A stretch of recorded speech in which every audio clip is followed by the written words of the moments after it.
Today on the No Sitting on the Sideline Dad podcast, episode number 33, my interview with Carey Green from ChristianFamilyHome.com.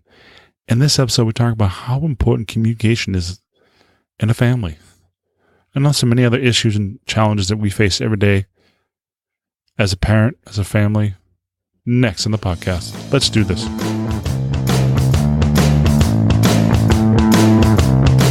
Welcome to the No Sitting on the Sideline Dad podcast, a podcast about a journey of discovery and conversations about not sitting on the sideline of life. Let's get involved. Here's host Joe Foley. Welcome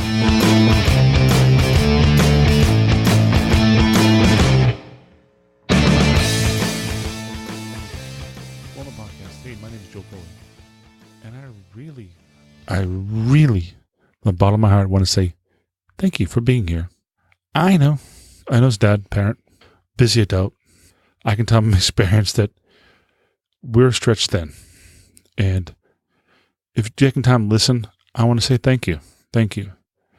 And if this is your first time, hello, welcome. This will be a weekly podcast dedicated to have a sense of community. Right now it's been bi-weekly, but I want to be weekly so we can have a sense of community. I want to start a community in the sense of, because you know what? We all need a hand sometimes. We all need somebody to talk to. You know, reach out, comment on the podcast, leave comments in the speed pipe right in the corner, right in the corner if you look on the computer. Also, reach out to me. My contact information is nosittingonthesideline.com/contact. There'll be even topics about being a dad, a parent, and a well-rounded person. For example, like parenting, especially in this day and age, like with iPads and phones, digital parenting. Or, you know, want to work on less sugar in your life, like sugar addiction or mindfulness. How do I benefit from this podcast? Well, you get to come along for the journey in discovery with me, because we don't have the answers. And that's why I'm doing this for you in this podcast, is trying to find the answers. We're all going through some kind of issues, some similar issues, same issues. I hate saying same, but we need help sometimes. I love being a dad and a parent. I know parenting stuff is not easy.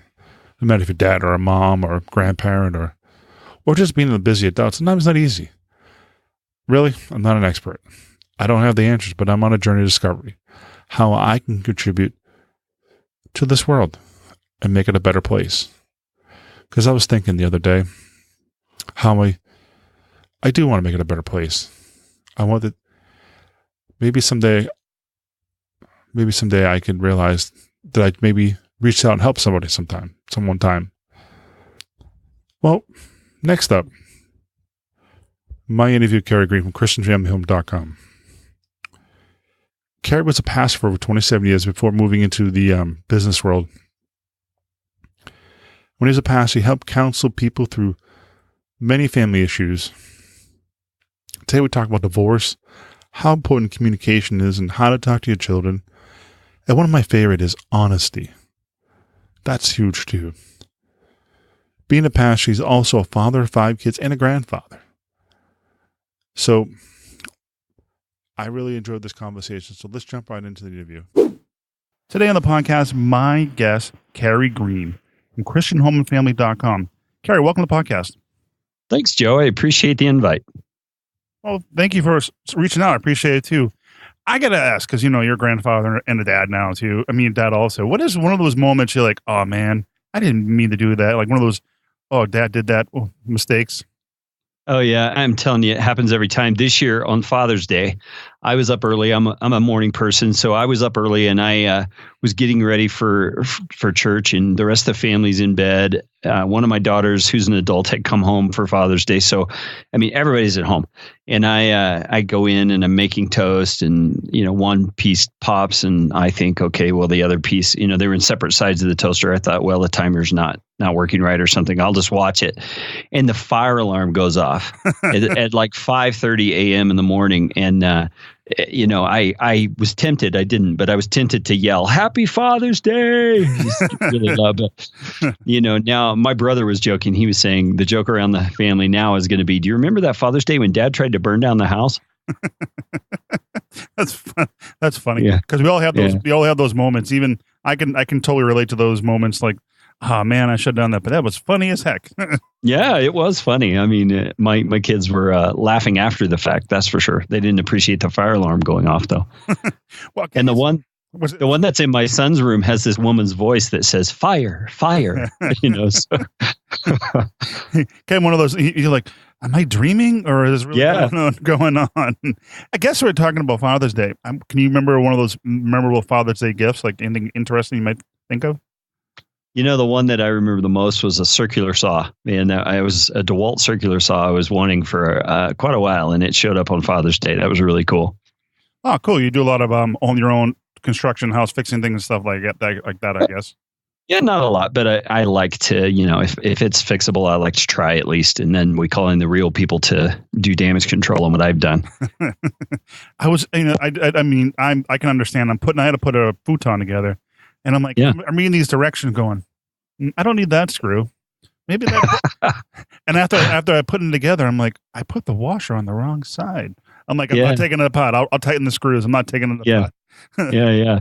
Just crank down on it. It'll be fine. Exactly. Well, let me, I guess, ask you a little about yourself. What do you do? What is your website about? Yeah, well, the Christian Home and Family website is probably the first website that I started once I got into the online space. And that was back in 2012, 2013, around there. And it comes from both my faith, my Christian faith, and my experience as a pastor. My wife and I did a lot of family counseling, marriage counseling, those kinds of things.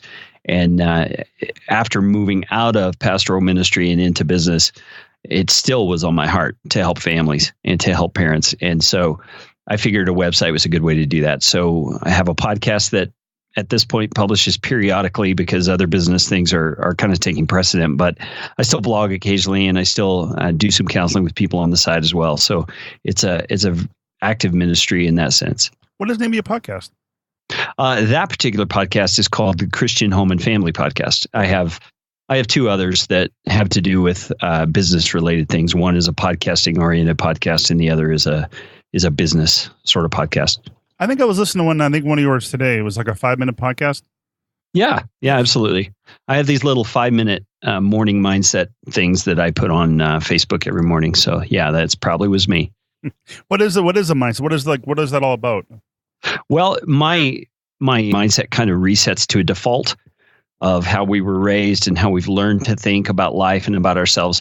And so every morning as we wake up, we need to do the work of resetting our mindset in a positive way and in an encouraging way for ourselves so that we can do the best we can in the day.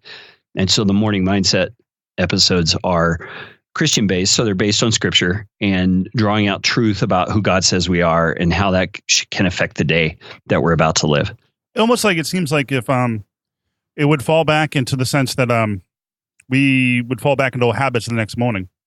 Yeah, exactly. And I think most of us, we grew up in families that weren't perfect. And so, things that were said and done and the hurts that are there, they kind of are able to creep to the surface while we're sleeping. And so it's not uncommon for people to wake up in the morning feeling condemned or like they're worthless or whatever they got programmed into them as a child. And so, it's just my attempt to help every morning for people to get their mindset back on track. It's good. I listened to a few episodes, a few minutes on the way home tonight, and I found it very interesting. And they continue. I didn't realize I even had it in my list of podcasts. I mean, I have so many on my phone. I'm like, I saw the one on your website. I'm like, I saw that. I have that on my phone. I'm like, I got to check it out. Well, great. I'm glad you found it fun. One thing, you said you were a pastor for 27 years. I wonder if you talk about that. What was it like being a pastor and doing the ministry?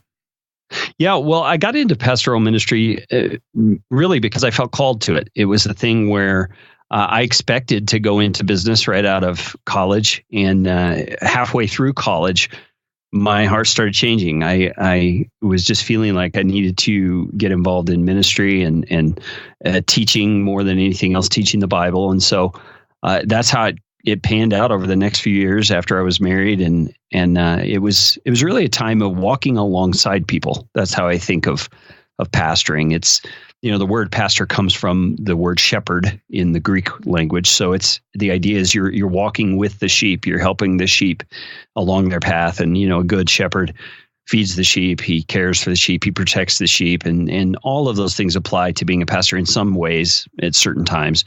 And so it really was a very fruitful and fulfilling time of helping people in life. It's very much a helping profession in that sense. What are some of the challenges you've seen that families deal with day to day? What was something you were counseling with them? Yeah, well, I think that, the normal communication issues, the normal issues of knowing how to be understanding of someone else's point of view, especially as kids start growing up and they become adolescent and teenagers, they start forming their own opinions. And, that can be a very tumultuous time for both parents and kids. And so, helping parents to learn, how your kid is thinking and how to communicate with them well and how to do so in a way that builds them up rather than beats them down. And, again, depending on how you were raised as a parent, it's either easier or harder depending on the circumstances you're in. So those are the kinds of things that we dealt with most of the time. But there were also things such as divorce and, a parent who was unfaithful to the other parent. And so how are the kids dealing with that? I mean, there's just all kinds of things. I mean, if it's out there in the world for families to struggle with, we probably walked through it in one way, shape, or form. I guess a divorce seems more prevalent nowadays. I guess a lot of divorces, and it could be good or it could be messy. I was wondering if you want to talk about that, some of the things you experienced when you were talking to families. Yeah, there was always that issue. I mean, I can think of 4 or 5 just right off the top of my head where one or the other parent was wanting a divorce and then there's kids involved.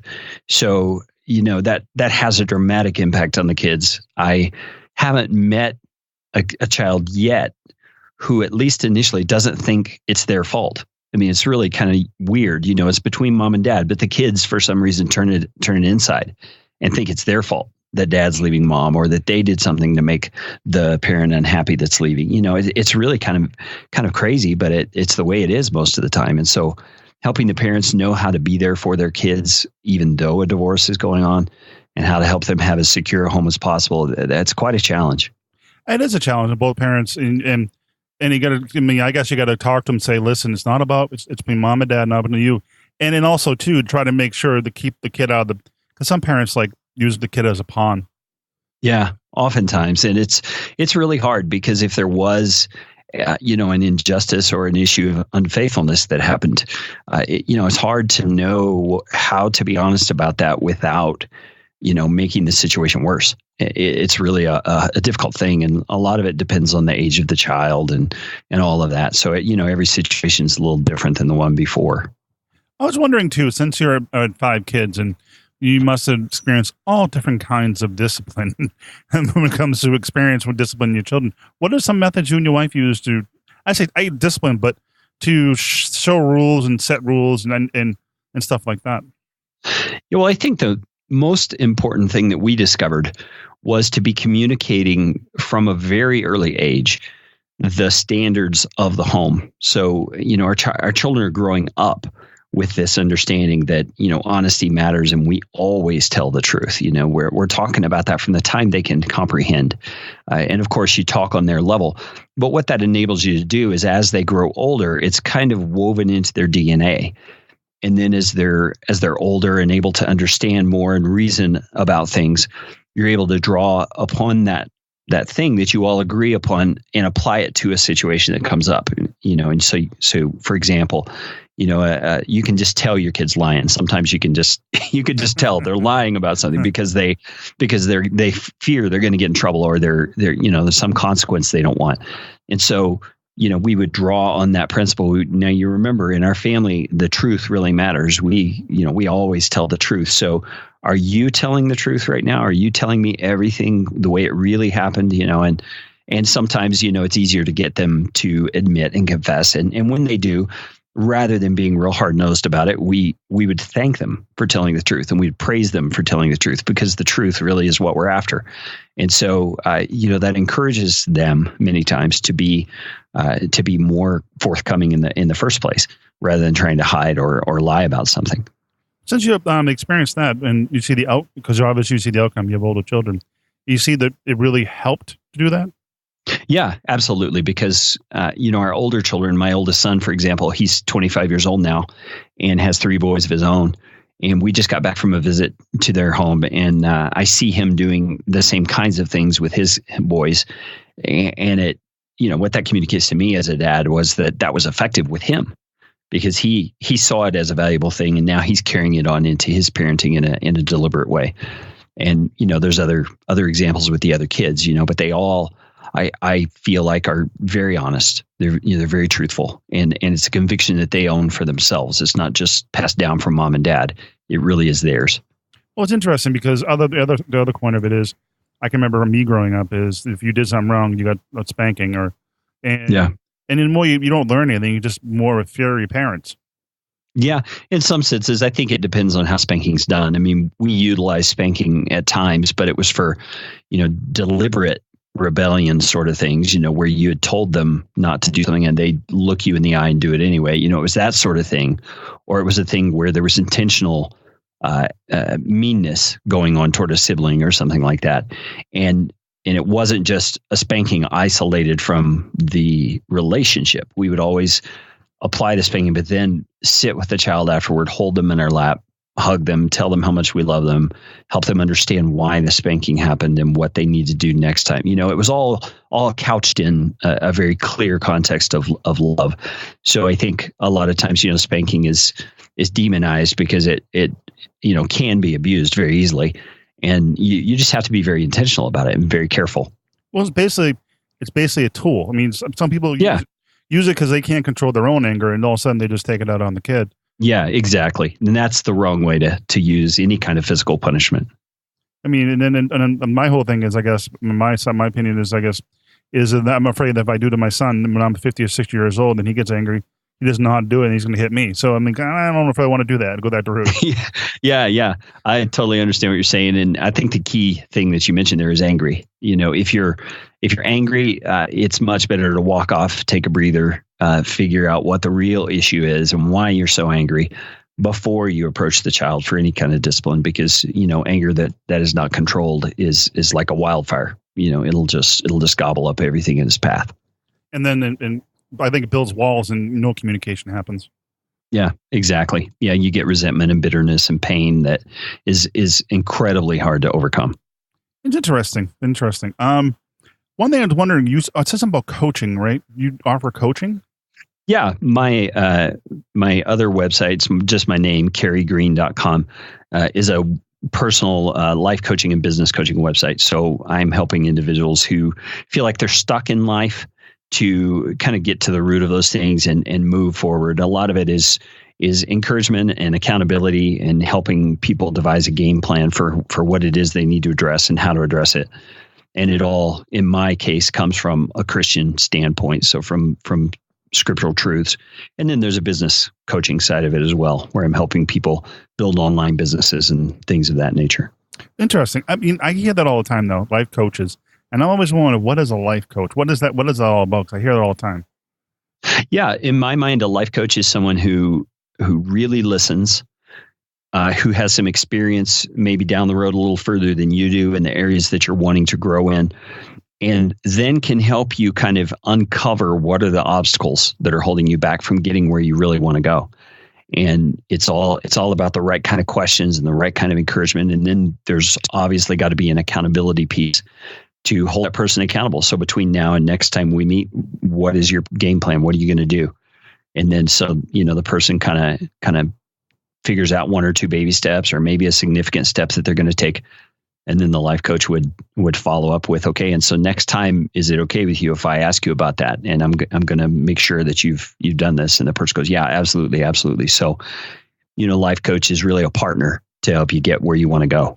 I mean, everybody falls into ruts. I mean, you must have seen that being a life coach. What is like some of the reasons why people fall into ruts? I think a lot of the reason is a lack of belief or confidence in themselves. And, I mentioned it a few times already, but I think the way that each of us is raised either contributes to a healthy sense of ability and competence, or depending on the kinds of things that were done in your home as you were growing up, contributes to a negative sense of competence. And so some of it is realizing, we're all created in such a way that we're incredibly creative and we're incredibly ingenious and we can figure out the way to do things.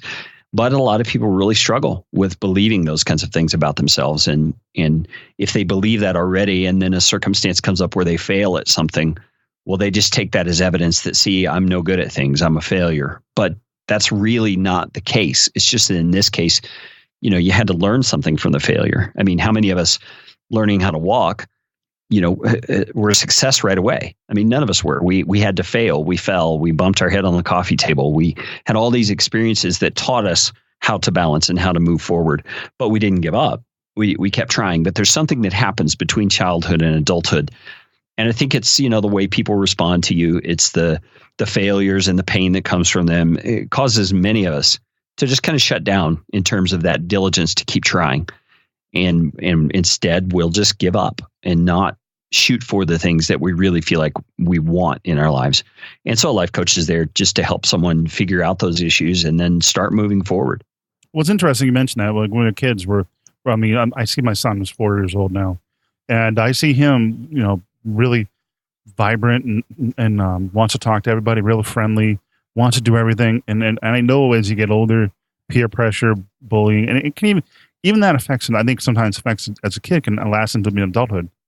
Yeah, absolutely. It's not always something that happened in the home. Sometimes it could even be like a tragic accident or, some kind of birth defect that the child has that all the other kids make fun of. There's just all kinds of things that could contribute to a person not believing in their own ability and their own self enough.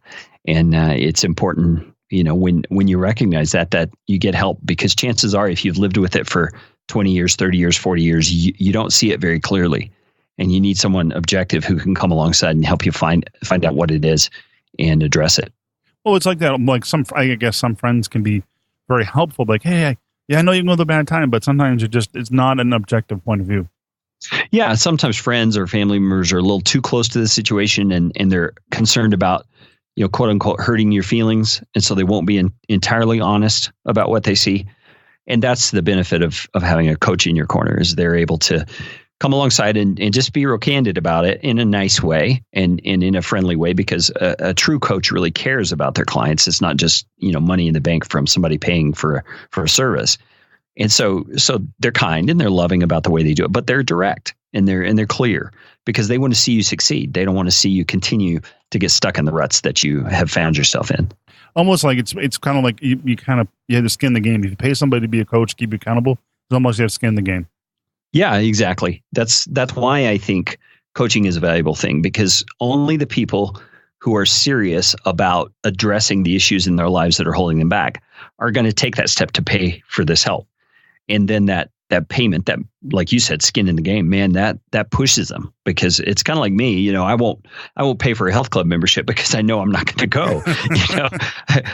To me, it's not that I don't want to stay fit. It's that the drive to the club and the time it takes to go in the locker room, it's a time issue. So I'd much rather just jog in my neighborhood or exercise at home and all that sort of stuff. But if I were paying for it and weren't using it, man, it would drive me crazy. And I think coaching's kind of the same way.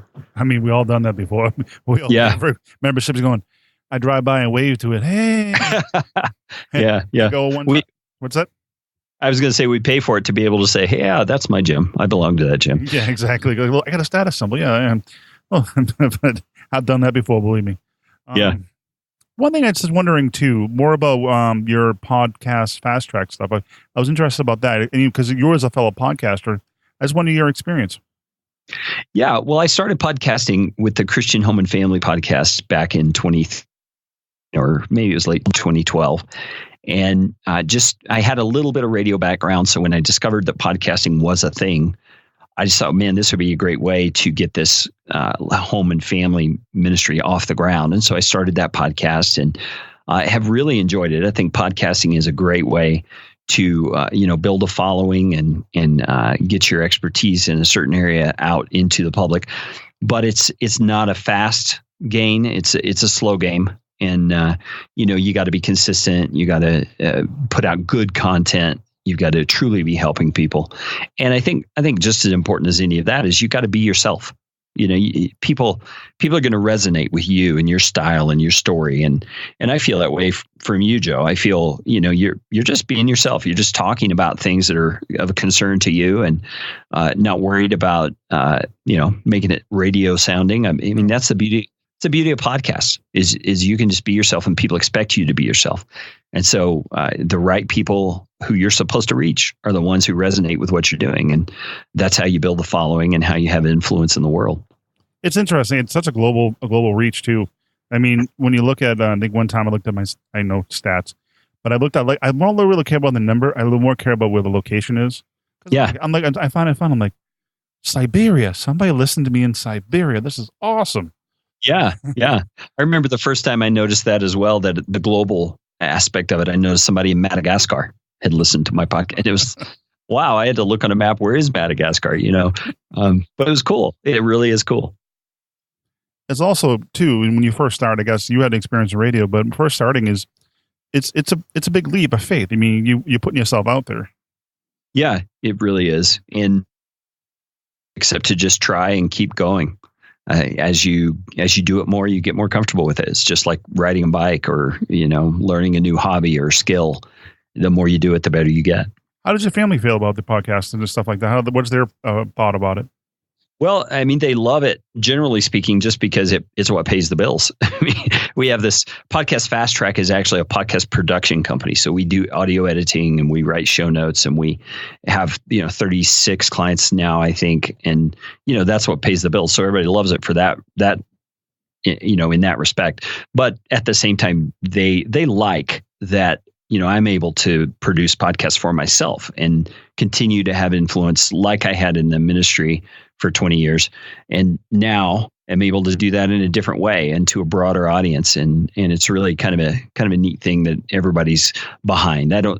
It's funny, early on with the Christian Home and Family podcast, I did a few episodes with my kids and with my wife, and all of them, it's funny, are not like on air people. They just don't like that being in the limelight, so to speak. And so they did one episode and then they said, I don't think I want to do that again.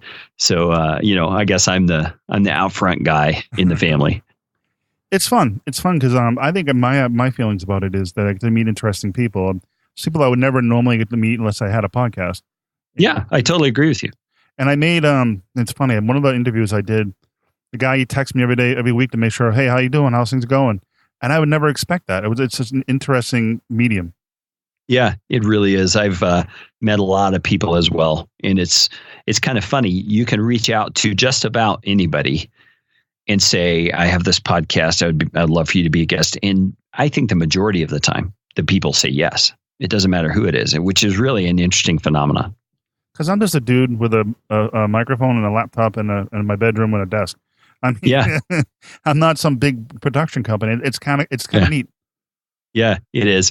I heard somebody saying the other day that they've been doing their podcast for like 2 years, and they've got a following and a listenership, but they didn't realize how significant the influence was they were having until a conference that is about the niche they podcast about invited them to come, and so paid for the trip, put him up in this fancy schmancy hotel, had him paraded around at the event the whole time and people asking him questions and wanting autographs. And this guy's just like you. He sits in his bedroom at his desk and talks into a microphone. I mean, it's amazing what podcasting is doing for people. But it's a great medium. I was wondering, I would say wrapping it up, what was your final thoughts for dads and family? Yeah, well, I love, first of all, Joe, what you're doing, this, get off the sidelines, get involved. I love that whole theme because that's exactly what I would encourage dads to do. It's easy to think of yourself only as provider or only as a worker, and you provide the food and you provide the money in the home and all that stuff. And career is important to men. I totally get all that. But my wife one time bought me a shirt, and I think the line was actually stolen from Dr. Laura long ago, but the shirt said, "My real job is at home." And man, that really spoke to me, because it just reminded me, even as a pastor, I need to leave the church stuff at the church when I come home. And I need to come home and be there for my kids, because they need my influence. They need my encouragement. They need me to delight in them and build them up. And basically, I have the job of making a human being, a responsible adult human being. And, there's no bigger job in the world. And I just would encourage the dads, take that seriously. It's something I think we're all going to be held accountable for. And I think that, good parents can change the world. I agree. And I'll make sure with all the show notes, will leave the links and stuff to your podcast and your websites. I want to thank you, Carey, for being on the podcast this evening. I really do appreciate it. Absolutely, Joe. Thanks so much. Well, that's all I have for this episode. I want to say thank you for joining me on the No Sitting on the Sideline Dad podcast. And I really want to give thanks to Carey Green for being a guest on the podcast. You can find more about Carey over at christianhomeandfamily.com and careygreen.com. Also, you can find, if you're interested in podcasting or need editing service, if you're a podcaster yourself, head over to podcastfasttrack.com. He has that, and it'll be very helpful with your editing and your podcast. Also, you can find the show notes for this episode and any links that we gave out during the show over at nosittingonthesideline.com/33. Please comment on the podcast. All podcasts help improve the show. Leave a rating and review. The link will be down in the show notes for where you can find the episode and the show and Apple Podcast. Something else I'd like, maybe if you have a chance and check it out, is head over to nosittingonthesideline.com Patreon page. Yes, it's a Patreon page. It helps support the show. Go check it out. I would really appreciate it. That link will be in the show notes also. Well, thank you for your time. Until next time, have fun. Get involved with your children. Give them hugs. Listen what they have to say. You will be surprised. Believe me, I'm amazed sometimes at my son, the stuff come out of his mouth. Well, take care. God bless. See ya.